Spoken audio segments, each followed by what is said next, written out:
Congratulations, Brother Rem. High school ka na. Alright. Graduate high So, school. Paul and Rem, they have this conviction to, again, to undergo this primary lesson for preparation for the ministry. So, anyone who is still in the ministry but not yet enrolled or finished in this course, join us. Masaya yun, sabi ko sa inyo. Alright, and let's go on. Cheryl and Amborias. Yee! Wala nga dahil. Dapat pala na schedule. Kahawig lang niya. Kahawig lang niya. Assistant, assistant. Elvira Cadaleña. Sasali pala si ate. Wow. Pakita rin natin si Erica Cadaleña. Let's go.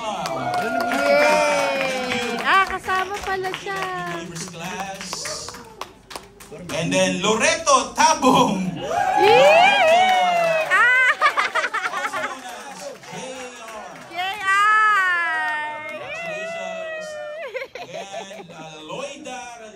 Wow! Yeah, kaya na yan. And ang the youngest, Lorraine Tabong. Thank you. Thank you very much. Carolina Cruz. Wala rin. Si Victoria Miramon. Sino yun? Miramon. Wala sila. And Claudine Urcia.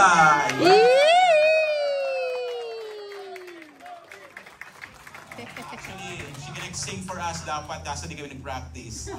Okay, so before I go on to the Word of God, congratulations. And we would like to hear the testimony from what she has learned and the things that she experienced.